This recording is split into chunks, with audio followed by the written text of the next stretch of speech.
Hey guys, are you applying to college soon and wondering what factor race is going to play in your potential admissions? And are you wondering by chance, is Harvard racist? If so, that's what we're going to discuss today. Before I get started, I want to remind everyone to subscribe to our YouTube channel if you haven't already, and also check out the best ACT prep course ever at SupertutorTV.com. It's over 50 hours of video tutoring with me.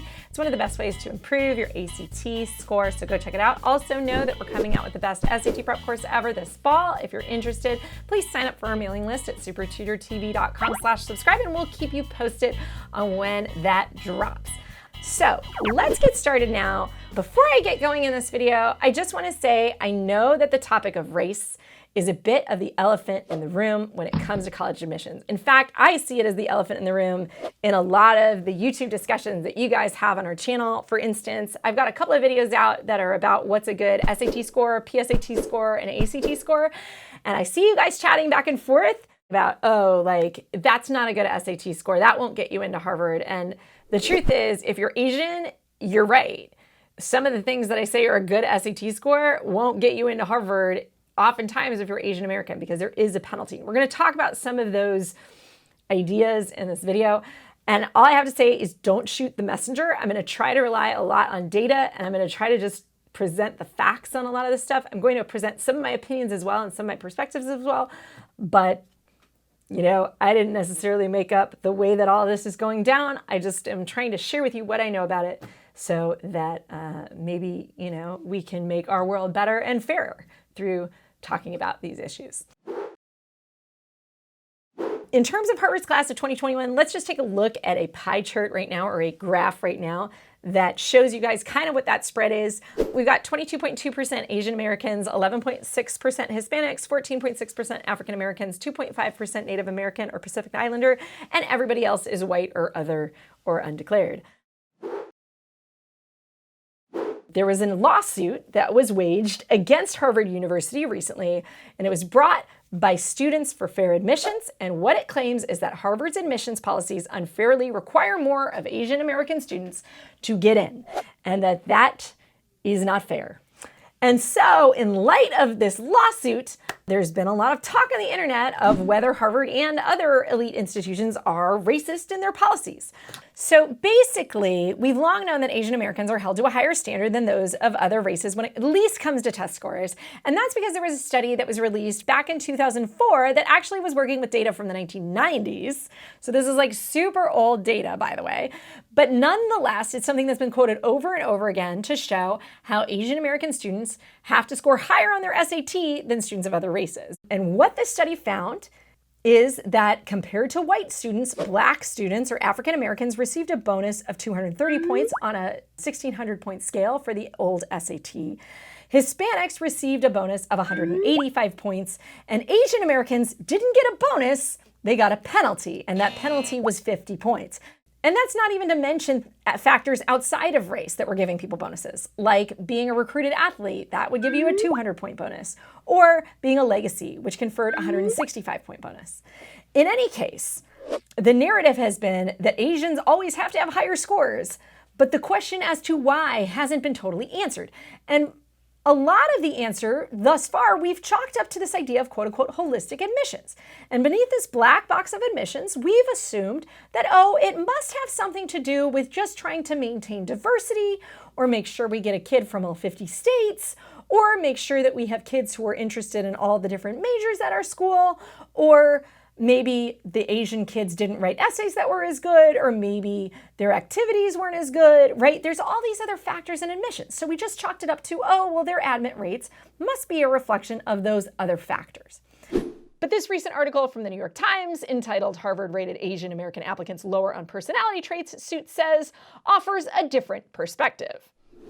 And basically, it looks like as we get into this court case, it's sort of opening up this black box of admissions because they were able to subpoena a bunch of documents from Harvard and a bunch of statistics from a multi-year period.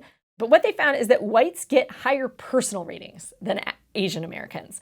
Now, personal ratings are this element of your admissions portfolio that's basically personality.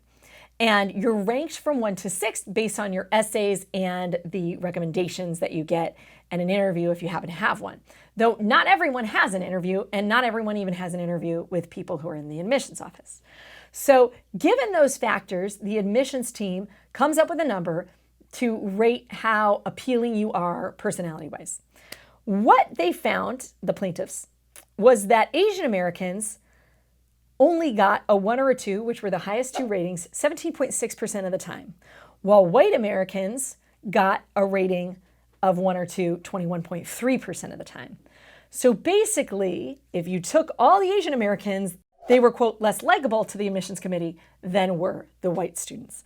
And there was a 25% greater chance that Asians were ranked as standard strong, which means that they're a strong student and they have strong activities, but it's just not enough to get that wow factor, right? To get over the edge and get that admission. And so this has been sort of like very potentially eye-opening, assuming that their analysis is correct. And of course, Harvard and its lawyers have come back and said that these are inaccurate, manipulated statistics, and there can't be any way that their admissions committee could be racist. That's kind of been their blanket response.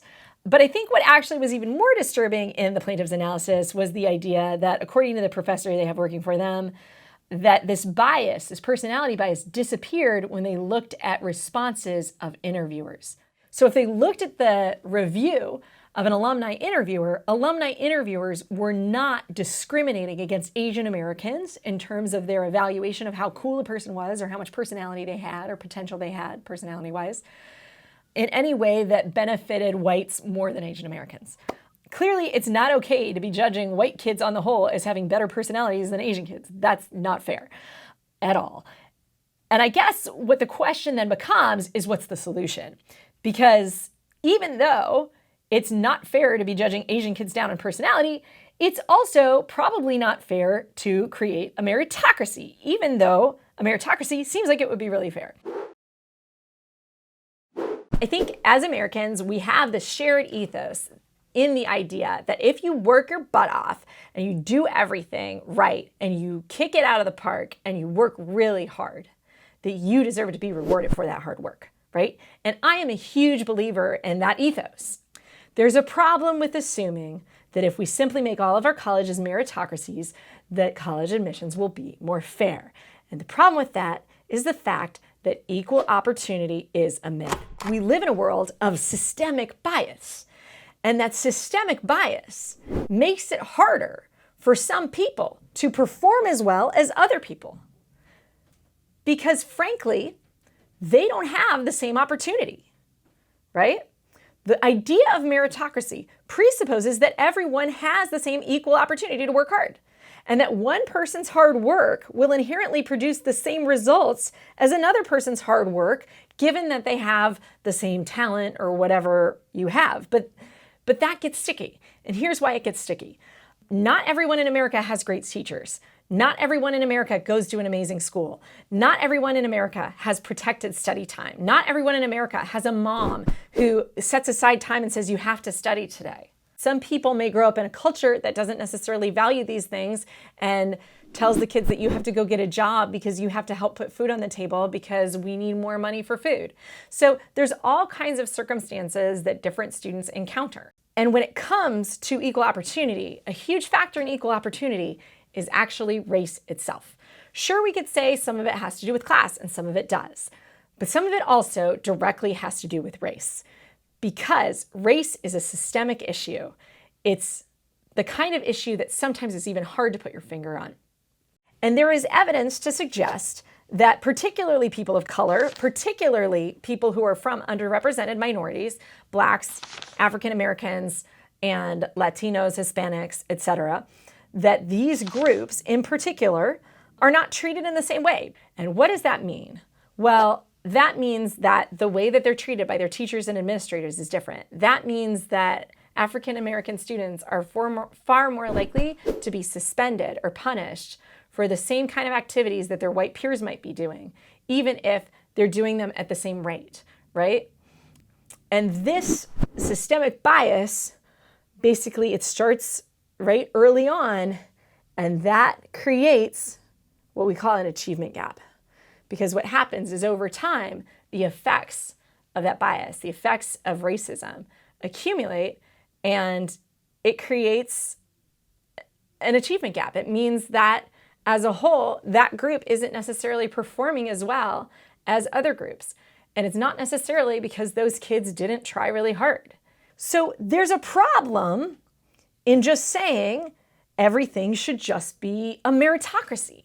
Because inevitably, what happens is that point of view is going to hurt people who got the raw end of the deal in terms of equal opportunity, or in terms of systemic racism or bias, or who had teachers who treated them differently because of the color of their skin.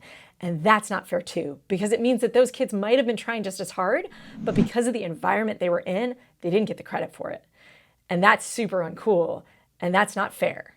So the problem is, how do we make a world in the college admissions spectrum that's fair?